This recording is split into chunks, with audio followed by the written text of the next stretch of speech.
We're here at the Jordan River, and directly behind me is north. If you go all the way up the Jordan River, you'll come to the Sea of Galilee. And then the other way is south, you'll go right into the Dead Sea.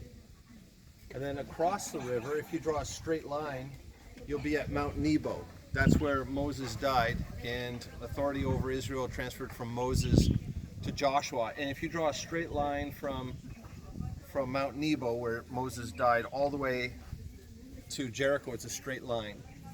So this is the place where Joshua brought the people over the Jordan River.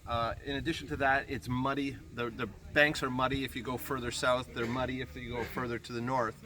This is the only place where the banks were made of rock. So this is the place where Joshua led the people into the Promised Land, which is why it's the most likely place that John was baptizing and where Jesus was baptized. I just want to read to you a portion from the book of Joshua, chapter 3.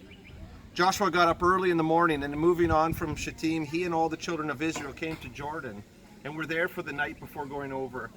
And at the end of 3 days, the men in authority over the people went through the tents, giving the people their orders and saying, "When you see the ark of the agreement of the Lord your God lifted up by the priests, the Levites, then get up from your places and go after it. But let there be a space between you and it of about 2,000 cubits. Come no nearer to it." And Joshua said to the people, "Make yourselves holy, for tomorrow the Lord will do works of wonder among you." Then Joshua said to the priests, "Take up the ark of the covenant and go over in front of the people." So they took up the ark of the covenant and went in front of the people.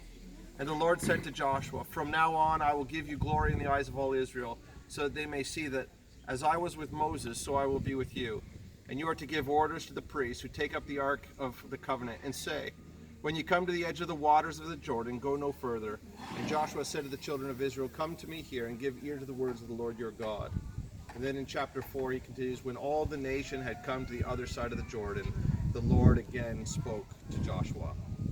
So this is a place where that happened, where Israel crossed into the land that God had promised to Abraham, Isaac, and Jacob.